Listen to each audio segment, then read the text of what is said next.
Ada seorang ulama namanya Ibrahim Al-Asom. Kalau pernah dengar. Beliau disebut Al-Asom itu karena emang beliau orang yang sangat terjaga. Ibrahim Al-Asom ini ulama miskin pengen haji. Setiap ada orang yang berangkat haji, beliau kayak ngucapin selamat gitu, terus melepaskan. Pas pelepasan jamaah haji beliau selalu baper, nangis sendiri di pojok rumah. Dilihat sama putrinya, duh kayaknya ayah pengen banget haji nih tapi gak cukup nafkah.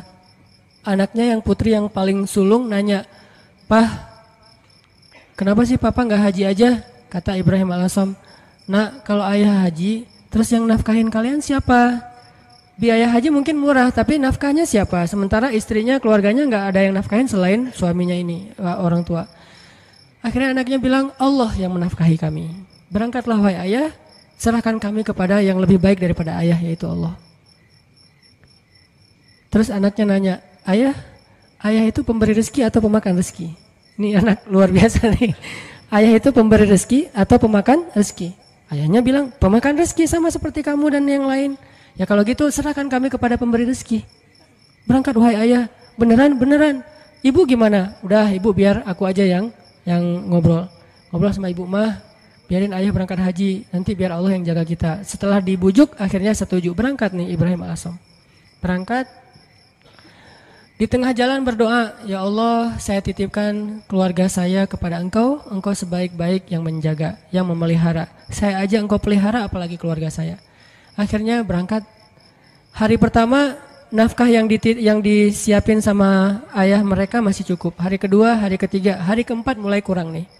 Udah nggak cukup makanannya, rotinya habis. Cuma ada air putih doang, korma udah habis. Mulailah ibunya mengeluh. Ngeluh kepada anak yang perempuan, "Nih gara-gara kamu nih. Gara-gara kamu akhirnya ayah berangkat. Terus kita gimana, nasib kita gimana?" Dan seterusnya ngeluh. Anaknya nanya lagi kepada ibunya, "Mah, ayah kita itu pemakan rezeki atau pemberi rezeki?" Kata mahnya, "Ya pemakan rezeki sama dengan kita, tapi kan tetap harus ikhtiar." "Ya udah kalau gitu pemakan rezeki telah pergi, sedangkan pemberi rezeki terus menjaga kita." Allah kan gak pergi, yang pergi itu yang makan rezeki, Allah gak pergi. Jadi tenang aja mah, sabar sedikit. Karena kalau Allah mau ngasih kejutan, Allah biasanya suka ngasih ujian dulu. Kenapa dikasih ujian? Supaya Allah ngelihat kita tuh pantas gak sih dapat kejutan dari Allah. Ini penting nih ya. Kalau Allah pengen ngasih kita surprise, Allah biasanya nguji dikit. Kenapa diuji? Karena Allah pengen lihat kita tuh pantas gak sih dapat surprise yang luar biasa dari Allah. Kalau kita bersabar, Allah kasih tuh kejutan yang luar biasa. Sabar mah, sabar. Gak lama kemudian lewatlah satu rombongan dari raja. Rombongan pangerannya lewat berburu kehabisan air. Akhirnya ada satu pengawal datang ke rumah Ibrahim Al-Asom, ngetuk pintu minta tolong diberikan air. "Assalamualaikum." "Waalaikumsalam. Saya rombongan pangeran, kita kekurangan air, boleh minta air dari sumur kalian?" Kata istrinya, "Boleh, silakan ambil aja sesukanya." Air berlimpah, akhirnya ngambil, dibawa ke pangeran. Sampai di rombongan pangeran ini mereka minum, airnya manis. Gak seperti air sumur yang lain, kayak dikasih gula gitu, manis banget airnya. "Ini air kok manis?" Akhirnya pangerannya heran, "Nih kamu dapat dari sumur mana sih kok airnya kok rasanya manis dan segar gitu. Kayak es teh manis lah pokoknya ya. Airnya manis, segar, habis makan warung Padang kan es teh." Akhirnya mereka balik ke rumah itu, tanya, "Ini rumah siapa?" "Ini rumah Ibrahim Al-Asom." "Oh, Ibrahim Al-Asom selebgram itu gitu." Kan terkenal Ibrahim Al-Asom waktu itu jadi selebgram, semua orang tahu, tapi nggak tahu wajahnya, cuma tahu namanya, nama besar lah ya. "Oh, Ibrahim Al-Asom ulama besar itu ahli tasawuf." Ya, seperti yang orang-orang sering ngomong-ngomong. "Oh, kalau gitu kami merasa terhormat bisa minum air yang berkah dari rumahnya Ibrahim Al-Asom." "Wah, ibu kemana?" "Ibrahim Al-Asom lagi berangkat haji." "Apa yang kalian butuhkan?" "Allah yang mencukupkan segala kebutuhan kami." Kan harga diri ya, nggak mau mengemis. Akhirnya pangeran ini ngomong ke semua menteri, "Keluarkan semua barang-barang berharga kalian, serahkan kepada keluarga Ibrahim Al-Asom sebagai bentuk terima kasih karena udah nolong kita ngasih air." Akhirnya mereka ngasih emas segala macam berpeti-peti gitu, taruh di rumah Ibrahim Al-Asom dan mereka melanjutkan perjalanan. Setelah mereka pergi, anak perempuan ini bilang lagi, "Mah, ayah itu pemakan rezeki atau pemberi rezeki?" "Wah, pemakan rezeki." Allah yang semangat sekarang. Mamanya udah semakin yakin. Ayahnya pulang, harta itu belum habis. Selama beberapa tahun mereka bisa makan tanpa harus bersusah payah. Nah ini artinya tingkat keyakinan kepada Allah itu setelah ikhtiar pastinya memberi kita kejutan-kejutan yang kita nggak pernah bisa ngebayangin. Nah dalam hidup kita kadang-kadang harus berani bertaruh karena Allah. Kan kita sering gambling karena manusia kan? Kita gambling ngutang ke satu perusahaan yang nanti bayarnya lebih mahal, lebih bertambah. Kita ngutang 10 juta, bayarnya jadi 13 juta. Kita gambling, ketutup lah. Orang saya nanti untungnya sekian-sekian. Gambling kan? Kenapa kita berani gambling kepada makhluk yang bahkan tidak ada niat baik untuk menolong kita? Tetapi kita tidak berani gambling kepada Allah yang bahkan berjanji pasti akan menolong kita selama kita di jalannya. Kenapa nggak berani gambling kepada Allah? Nikah tunggu mapan dulu. Kenapa nggak gambling aja? Nikah nanti Allah mapankan. Bukankah janji Allah gitu? Kalau mereka fakir, kalau mereka fukoro, kalau mereka nggak punya makan, Allah yang akan memberi makan. Kan beres. Jadi datang ke calon mertua, Pak, saya pengen melamar anak Bapak. Udah punya kerja apa? Belum, Pak. Terus gimana memberi makanan anak saya? Allah yang memberikan makanan. Dan ngomongnya jangan ragu-ragu, yakin. Allah Pak, Bapak mau saya sebutin hadis-hadisnya. Siapin aja buku hadisnya beberapa lembar ya. Silakan Bapak boleh dibaca-baca pas waktu senggang. Mungkin waktu itu nggak langsung diterima. Hidayah orang kan bertahap ya. Waktu itu minimal dia udah ngerti dulu. Hari seminggu kemudian setelah dia baca hadis-hadis akhirnya dia nelpon untuk ngomong lagi minta hadis yang lain. Tapi nggak nerima-nerima gitu. Cuma pengen belajar agama doang. Intinya teman-teman, yakin sama Allah, bukan nunggu mapan baru nikah. Nikah Allah mapankan. Nunggu punya bekal baru berangkat ke luar negeri ke Mesir. Berangkat dulu, nanti Allah kasih bekal. Toh itu yang sering saya jelasin, yang kalau di YouTube kan ramai tuh, gimana saya berangkat ke Mesir nggak bawa bekal. Ikhtiar udah mentok, dan mentok-mentoknya cuma dapat $1.000. Udah mentok banget tuh.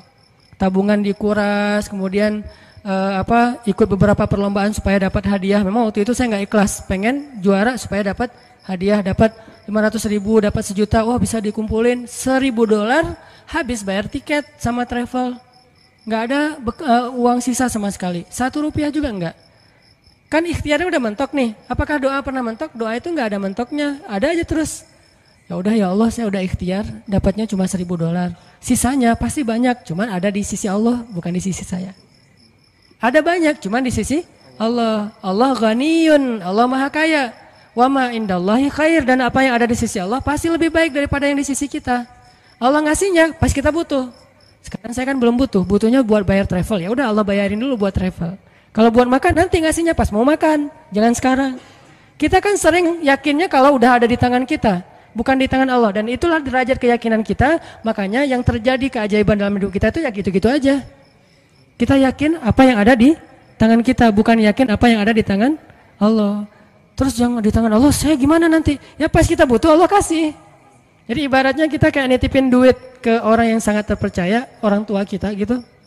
Atau ke istri, Mama pegang ya, kita lagi kayak traveling berdua nih sama pasangan.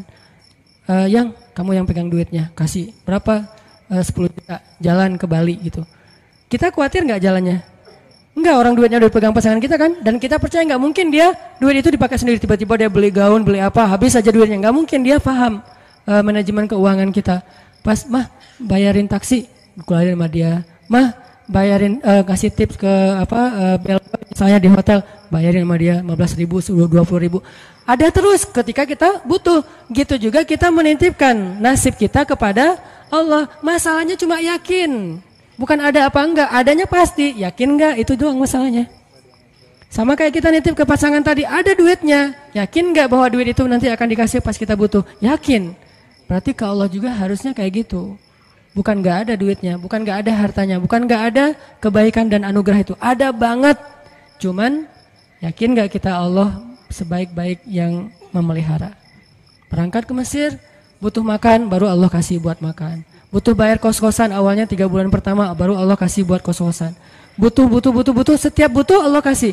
Toh selama saya di Mesir, saya nggak pernah tuh ngerasa kurang dari kebutuhan saya, walaupun nggak megang lebih, tapi nggak pernah merasa kurang.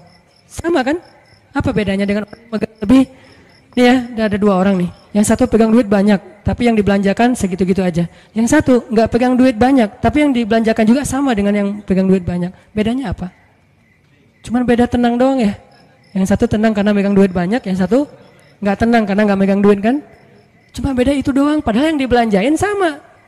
Kalau nggak punya duit nanti mau beli sesuatu yang mahal gimana? Ya berdoa aja minta yang mahal. Ya Allah, pengennya sih Alphard, duit nggak ada. Kita kan baru berani milih barang mahal kalau kita punya duit banyak kan? Kenapa nggak berdoa yang mahal walaupun kita nggak punya duit? Di situ belajar iman, belajar yakin sama Allah, belajar la ilaha illallah. Saya dulu pas mau beli rumah, memangnya saya punya duit? Yang saya juga cerita tuh, duitnya berapa? Cuma 30 juta. Rumah yang dicari 300 juta. Rumah yang didapat 700 juta. Coba gimana tuh? Logikanya nggak masuk. Tapi yakin aja sama Allah, jalan aja tuh, jalan-jalan, azan asar. Allahu Akbar, Allahu Akbar. Allah Maha Besar. Masuk ke masjid, sholat. Nggak kepikiran juga habis sholat dapat rumah. Kalau kepikiran mungkin nggak dapat kan? Kepikirannya Allah yang panggil. Nih bos manggil nih. Nggak boleh ditunda-tunda kan? Bos yang manggil, datang. Sholat, habis sholat ketemu jemaah. Ustadz lagi ngapain? Nggak, lagi jalan-jalan. Senyum-senyum malu gitu. Jalan-jalan kok jauh-jauh ke sini daerah Cimahi pelosok gitu. Nggak, lagi nyari rumah pak. Kebetulan Ustadz saya juga lagi jual rumah 700 juta, ada yang minta saya nggak lepas. Senyum aja. 700 nggak dilepas, apalagi 300.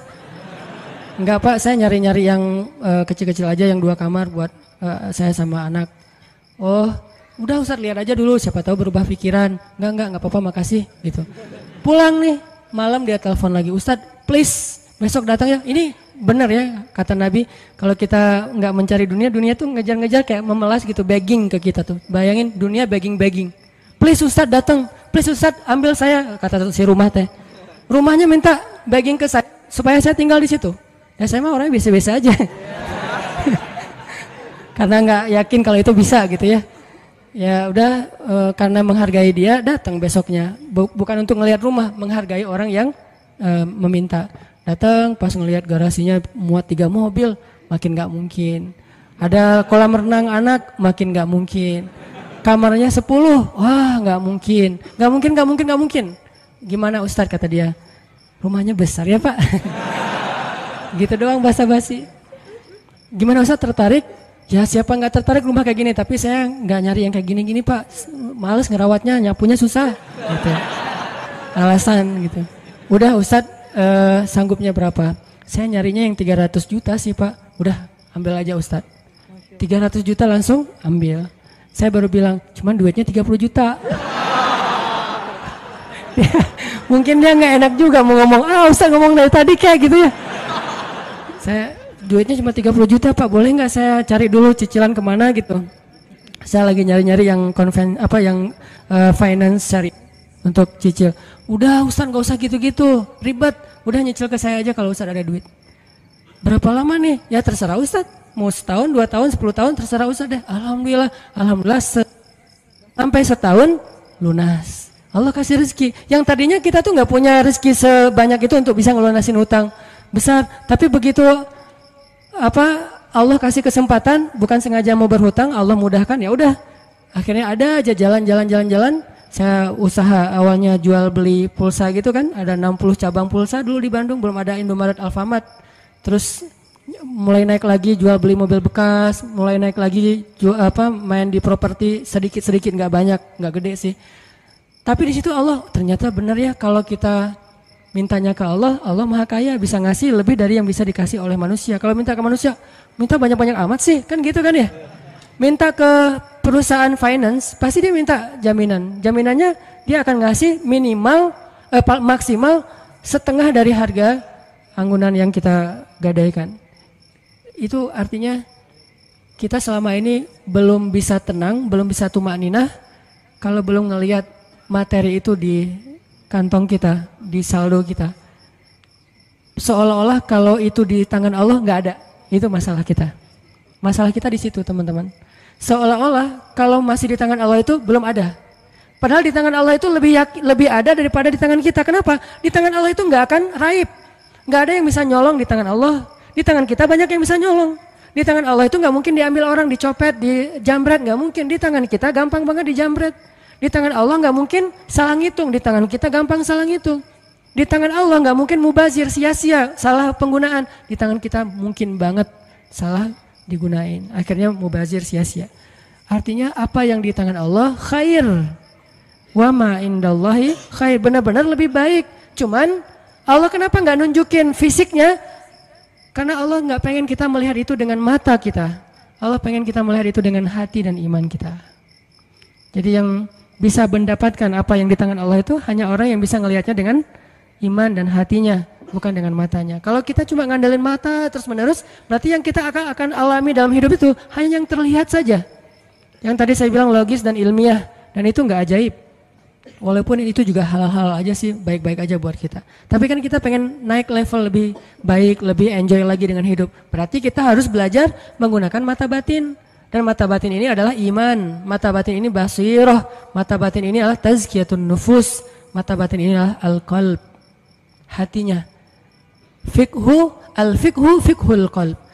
Pemahamannya bukan pemahaman fikiran. Pemahamannya fiqhul qalb. Fiqhul qulub, difahami dengan hati. Itu teman-teman dalam segala urusan, mau kerjaan, mau skripsi, mau kuliah, mau jodoh, mau apapun, gunakan bukan hanya mata fisik kita untuk melihat kayak nggak ada tanda-tandanya nih. Mungkin di sini nggak kelihatan, tapi di sini Allah yang mendatangkan. Tiba-tiba ada keajaiban terjadi dalam kehidupan kita. Dan saya sering ngalamin yang kayak gitu-gitu tuh sering banget. Termasuk ketika dapat musibah. Kalau kita tahu bahwa kalau kita dapat musibah dan kita ridho, bukan ikhlas ya. Kalau ikhlas kan ibadah. Kalau musibah namanya ridho. Walaupun orang Indonesia suka bilang yang ikhlas ya, bukan yang ikhlas, yang ridho ya gitu. Kalau kita ridho dengan satu musibah lalu kita serahin sama Allah, Allah tuh gantiin yang lebih banyak loh. Masalahnya kita nggak yakin. Dapat musibah langsung panik, langsung putus asa. Harusnya pas dapat musibah tetap kita ikhtiar untuk menyelesaikan masalah kita, mencari jalan keluar, mengambil kembali hak kita. Tapi itu jangan sampai mengalahkan porsi kita meminta kepada Allah gantinya yang lebih baik.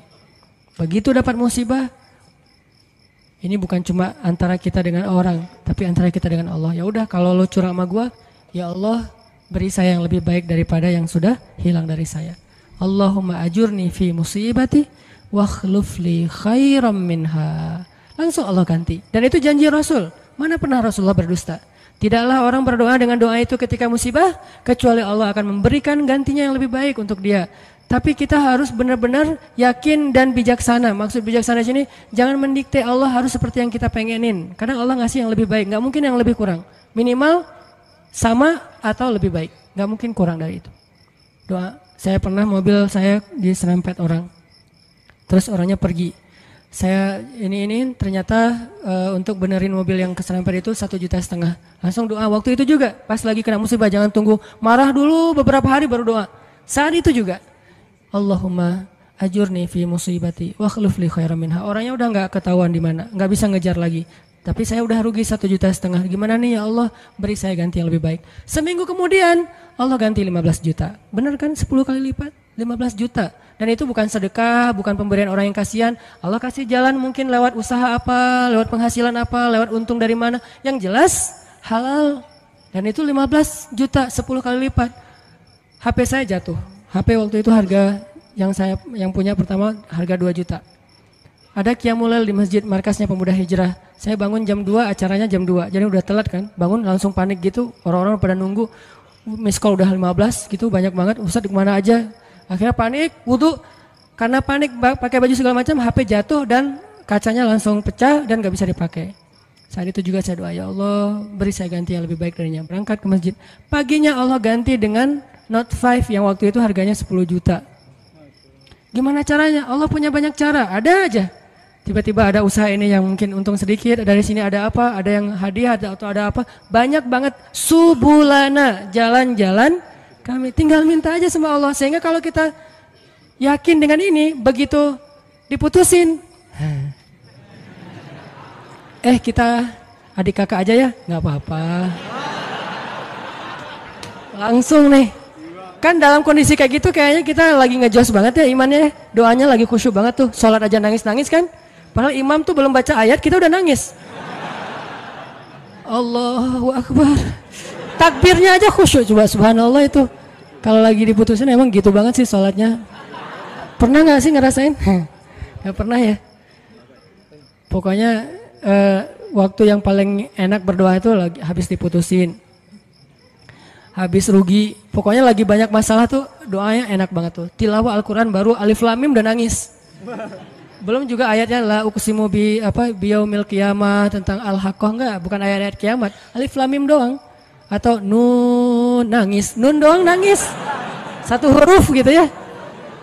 Jadi dalam kondisi yang lagi sangat lemah, itu kondisi sebetulnya spiritual kita lagi sangat kuat. Jadi secara fisik atau secara emosi kita lagi lemah-lemahnya, di saat yang sama berarti spiritual kita lagi kuat-kuatnya. Gunakan kesempatan itu. Biasanya kalau emosinya lagi stabil, lagi nyaman, spiritualnya lemah. Seringnya tuh kayak gitu kan. Lagi gak ada masalah, lagi nyaman nih, semuanya kayaknya asik-asik aja. Kita doa juga, Rabbana atina fid dunya hasanah. Ada yang lebih parah, ya Allah samain aja deh dengan yang sebelah gitu kan. Saking malesnya berdoa, doa sholat juga bacanya yang standar-standar aja, al-ikhlas. Karena cuma itu yang ikhlas, yang lain gak ikhlas. Tapi begitu emosional kita lemah, di waktu yang sama, spiritual kita langsung kuat. Entah kayak gimana, itu mungkin fitrah manusia ya. Asal emosionalnya lemah langsung kuat. Dan itu spontan kadang-kadang teman-teman. Saya dulu pernah tinggal di rumah kontrakan di sebelah,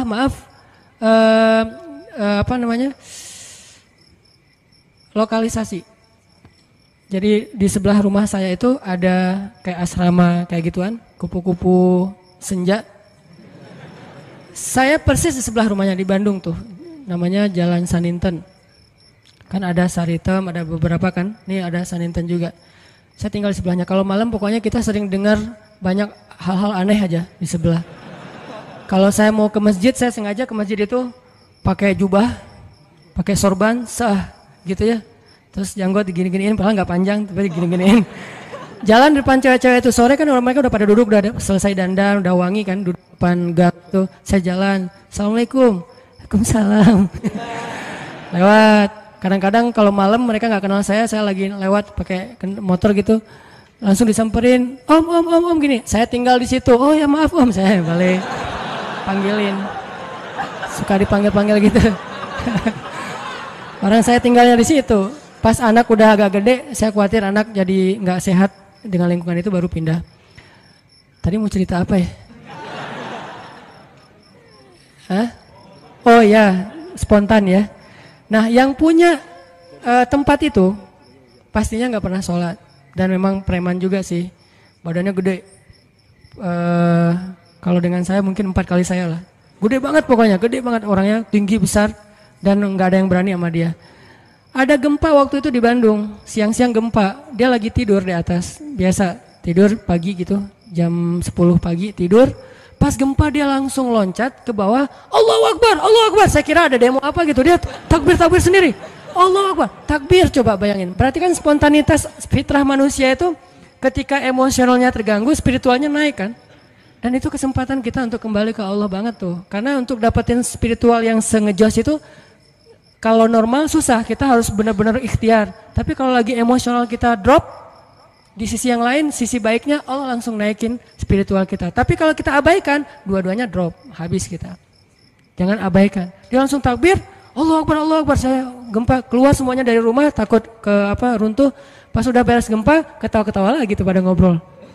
Itu terjadi. Dan keluarga saya juga ada yang kejadian pas tsunami dulu di Aceh, kan saya dari Aceh. Tsunami di Aceh itu ada keluarga saya. Dia nggak sholat subuh. Pagi itu hari Ahad kan, tanggal 26 Desember 2014. 2014 mah diputusin sih. Enggak lah, udah lama. 2004 gitu ya.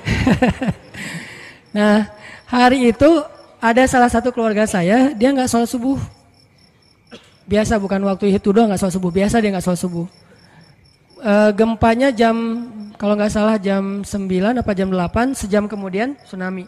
Pas tsunami dia tuh lari hilang, padahal orangnya itu sering berantem, pokoknya jagernya di kampung lah, sering berantem sama orang-orang di terminal.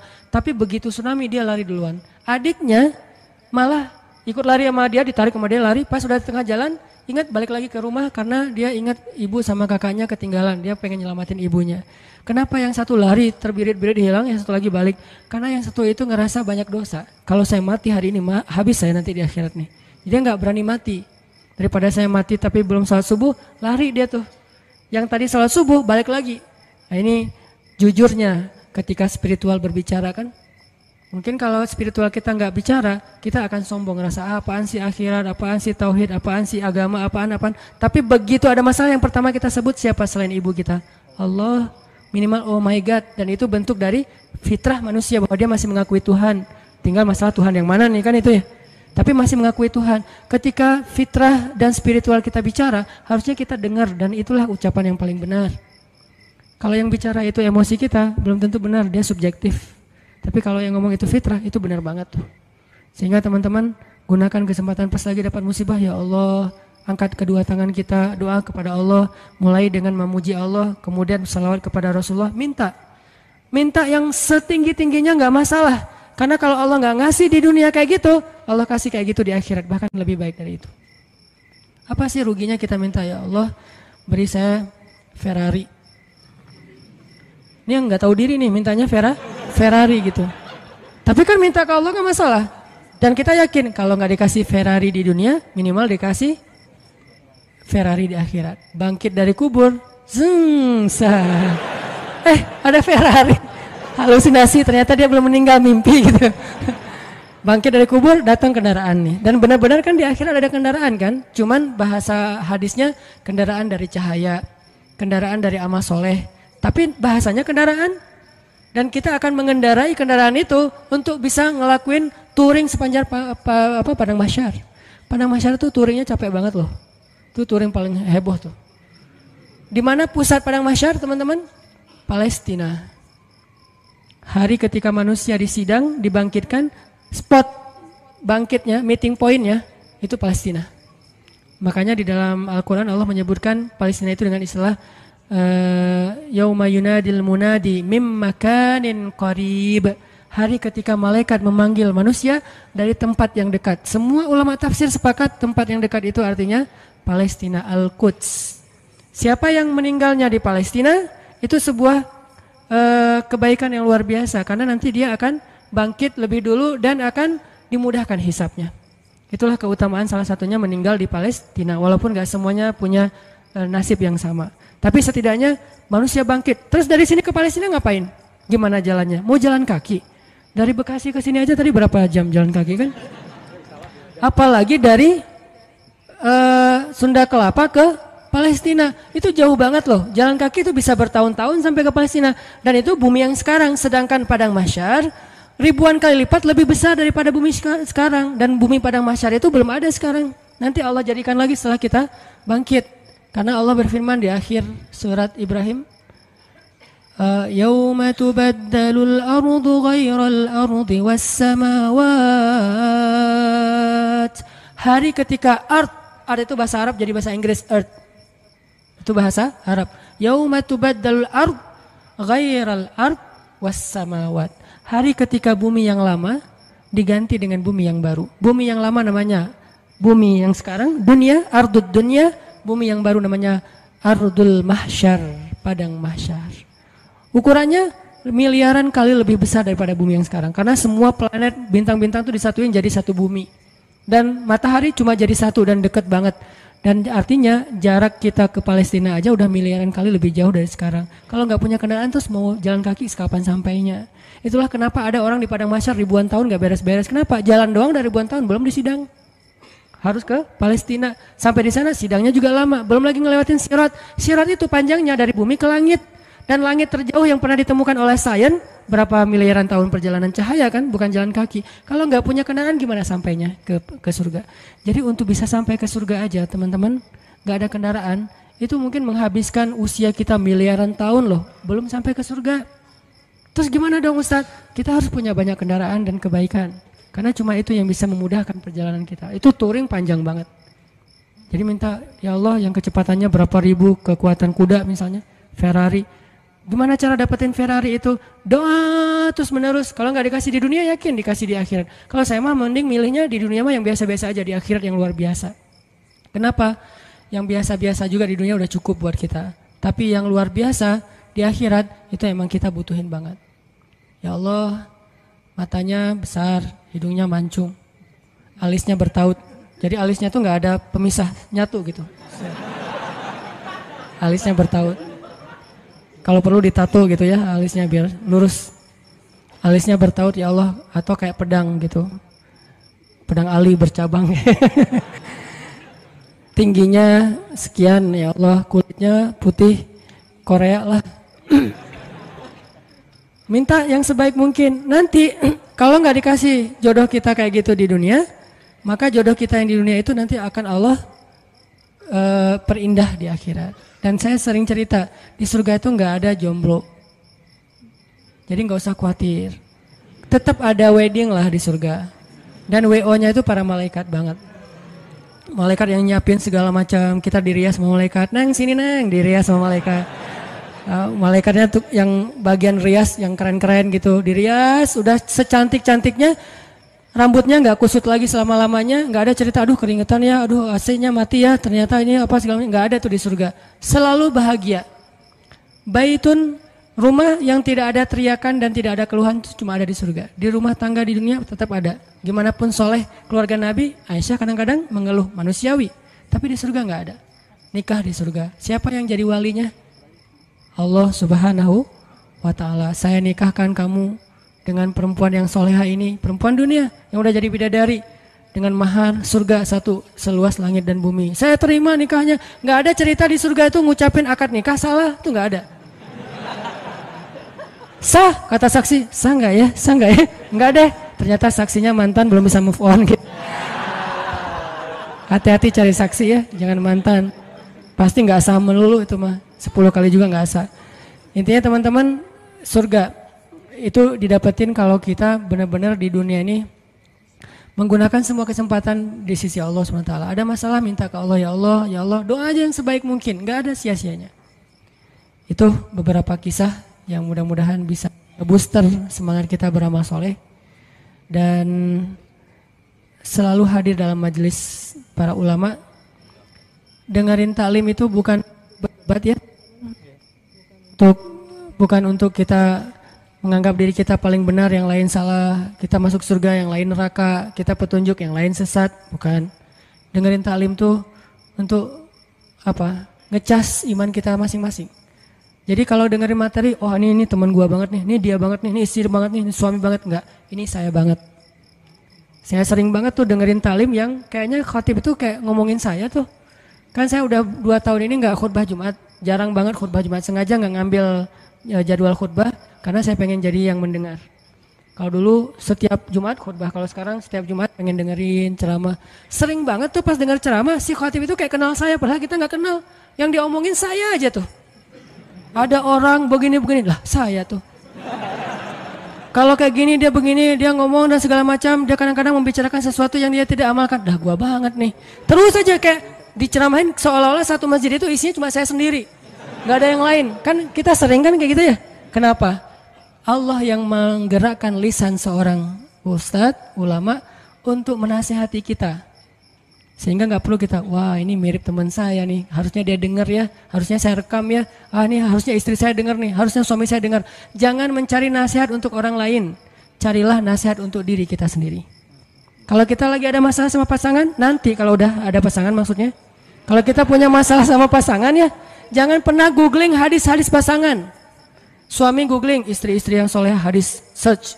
Jangan. Istri suami yang imam terbaik, search. Gak usah cari nasihat buat pasangan. Carilah nasihat buat diri sendiri. Suami hadis-hadis suami yang penyabar, search. Ketemu nih, kita jadi semangat lagi. Oh berarti saya yang salah. Istri yang solehah hadis, search. Oh saya yang salah. Gitu harusnya, jangan disilang. Kalau disilang semuanya saling menuntut dan saling menyalahkan. Kalau sesuai dengan masing-masing kapasitasnya, semuanya saling memperbaiki diri. Cari buat diri kita. Ikut taklim buat memperbaiki diri, bukan memperbaiki kelompok yang lain. Bukan memperbaiki orang lain, tapi memperbaiki diri kita sendiri. Itu Itu aja, mudah-mudahan ini bisa jadi penyemangat. Saya mohon ampun kepada Allah jika ada yang salah. Mohon maaf jika ada yang keliru. Barakallahu li wa lakum.